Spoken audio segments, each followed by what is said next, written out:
लिखा है, एक परिस्थितिगत प्रश्न है। मान लीजिए किसी से सुबह सुबह मेरी मुलाकात होती है और वो व्यक्ति गॉसिपिंग करता है किसी दूसरे व्यक्ति के बारे में। हम उसे सुनते हैं और अपने रास्ते चले जाते हैं,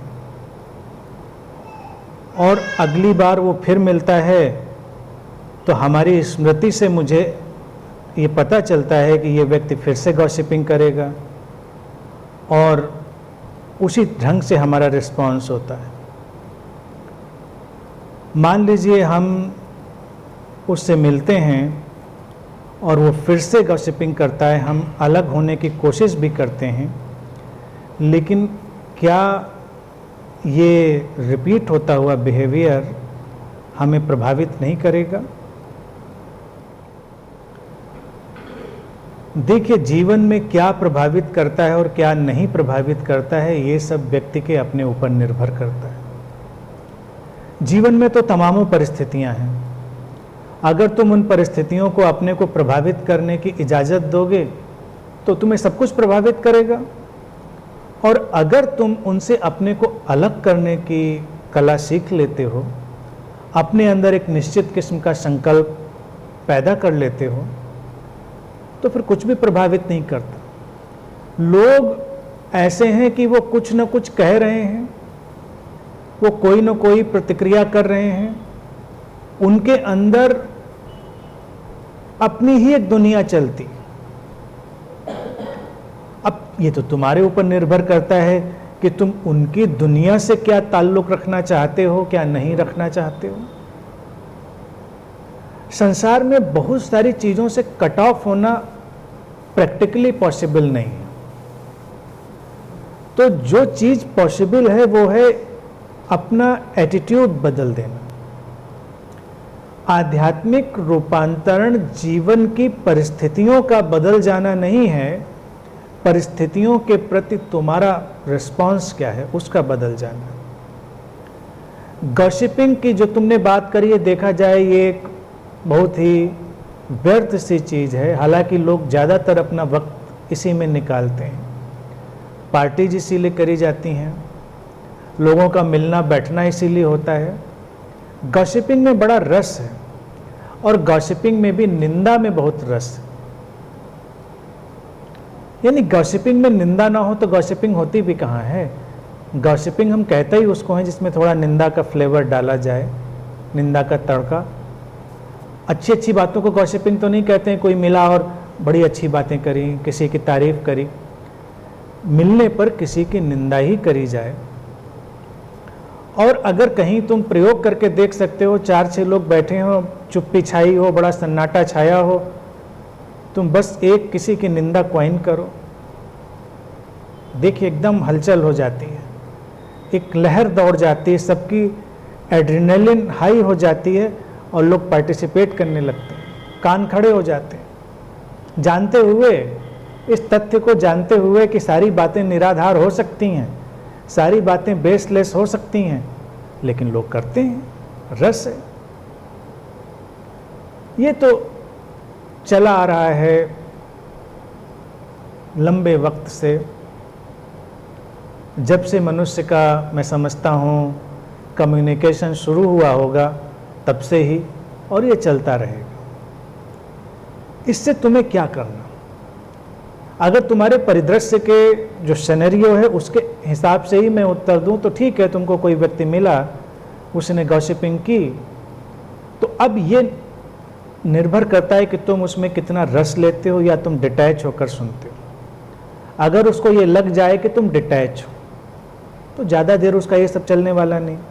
उसको लगेगा इसके साथ तो मज़ा ही नहीं आता। मज़ा तो तब है जब तुम भी उसमें थोड़ा सा इंग्रेडिएंट डालो।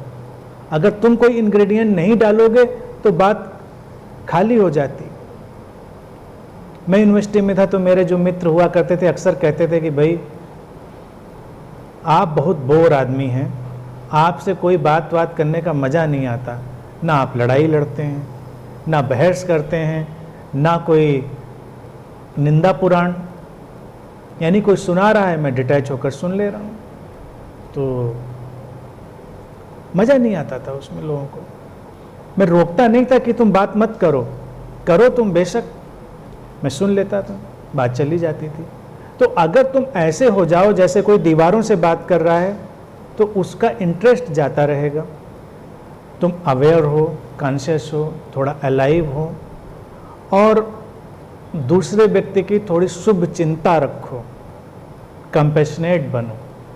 क्योंकि जब कोई नेगेटिव ट्रेंड में रुचि ले रहा है तो इसका अर्थ यही है कि उस व्यक्ति के जीवन में कुछ कमी है, कुछ खालीपन है।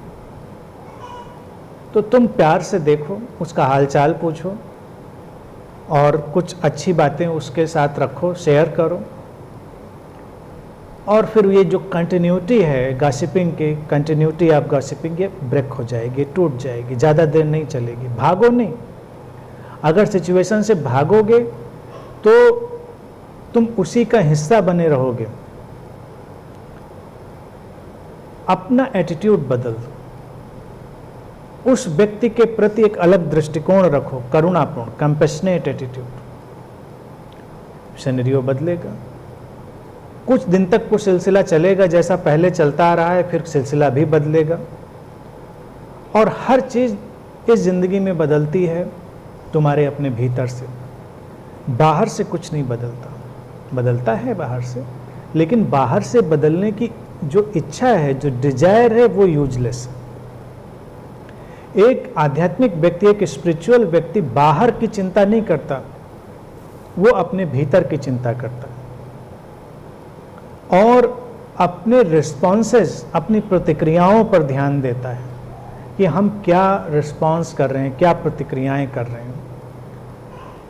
और इसके भी सर्वोपरि जो बात मैंने कही, कंपैशनेट एटीट्यूड, करुणापूर्ण एटीट्यूड। क्योंकि अगर तुम मान लीजिए उस व्यक्ति को झिड़क कर हटाना चाहो, या तुम उससे कहो कि भाई मुझे ये सब बातें नहीं करनी, तो ये भी थोड़ा कंपैशनेट नहीं होगा। हाँ, ये हो सकता है कि तुम दृढ़ता से कभी कभी कह सकते हो, अगर कुछ बातें इतनी अलग लेवल पर जा रही हों जिसमें तुम समझते हो कि बिल्कुल ही रुचि नहीं लेनी, तो तुम दृढ़ता से कह सकते हो कि मुझे इन बातों में कोई रुचि नहीं। बात खत्म हो जाएगी। तुम बिल्कुल भी प्रभावित नहीं होगे अगर तुम प्रभावित होना नहीं चाहोगे। जीवन में वही व्यक्ति प्रभावित होता है जो प्रभावित होना चाहता है। अब ये अगर किसी ने फिलोसॉफिकल एटीट्यूड ले लिया है कि निंदा और गॉसिपिंग में मुझे रुचि नहीं लेनी, क्योंकि समझाया गया, किसी गुरु ने कह दिया, किसी शुभचिंतक ने कहा और बात मेरी समझ में पड़ी, लेकिन तुम्हारी रुचि है उसमें, अंदर अंदर खाने में रस कायम है, तो तुम ऊपर से तो बचना चाहोगे और अंदर तुम्हारे रस बना हुआ है, तो तुम बचकर भी बचोगे नहीं, तुम्हें बेचैनी भी रहेगी। फिर अगर बात आधी रह गई तो तुम रात में चैन से सो नहीं पाओगे, तुम सोचोगे कि पूरी तो सुन लेते, आधी कह के रह गया, मैं तो चला आया या मैं चली आई, इसके आगे क्या था। तो तुम उसमें अपनी कंटिन्यूटी बनाए रखोगे। लेकिन अगर तुम सचमुच में समझ के साथ इसकी फ्यूटिलिटी को देख लेते हो, ना कि इसलिए कि किसी गुरु ने कहा है, ना कि इसलिए कि कहीं किसी किताब में लिखा है, तुम स्वयं इसकी व्यर्थता को, इसकी फ्यूटिलिटी को रियलाइज कर लेते हो, तो तुम्हारा वो रियलाइजेशन ही इतना पावरफुल, इतना स्ट्रांग होता है कि दूसरे उसमें पार्टिसिपेट नहीं कर पाते। तो it's all about your transformation. अपने ट्रांसफॉर्मेशन पे, अपने रूपांतरण पे ध्यान दें और फिर तय कर लें कि हमें इन बातों से कोई लेना देना नहीं। लोग आते रहेंगे, जाते रहेंगे, लोग मिलते रहेंगे, क्योंकि अगर हम हटने की आपको बात कहें, सुझाव दें, तो तुम मुश्किल में पड़ जाओगे। क्योंकि मान लो तुम कहीं जॉब करते हो, ये तो एक सिनेरियो हुआ कि कोई तुमको सुबह मिलता है और निकल जाता है। तुम कहीं जॉब करते हो, तुम किसी ऐसे घर में रहते हो, तुम जॉइंट फैमिली में रहते हो और तुम्हारे आसपास तमाम लोग जिनको तुम हटा ही नहीं सकते, हटाने का कोई तुम्हारे पास ऑप्शन ही नहीं है, विकल्प ही नहीं है, भागने का भी विकल्प नहीं है कि तुम भाग सको, क्योंकि उसी छत के नीचे रहना है, उसी ऑफिस में काम करना है। तब तो तुमको एटीट्यूड ही सीखना पड़ेगा, इंटरनल एटीट्यूड, कि तुम अपने अंदर मुड़ जाते हो, तुम इनवर्ड हो जाते हो, बाहर वैसे ही चलता रहता है, बाहर से कोई फर्क नहीं पड़ता और तुम किसी को बदलने की कोशिश भी नहीं करते। तुम ये भी नहीं कहते कि गॉसिपिंग ना करो, ये बातें ना करो, तुम्हें करनी है तुम करो, तुम्हारी मर्जी, मैं उसमें रुचि नहीं लेता। उलझे नहीं, रिएक्ट ना करें, और ये सब चीज़ तो आएगी आपके ट्रांसफॉर्मेशन और रियलाइजेशन से, तो उस पर काम करें। फंडामेंटल वही है, मौलिक वही है।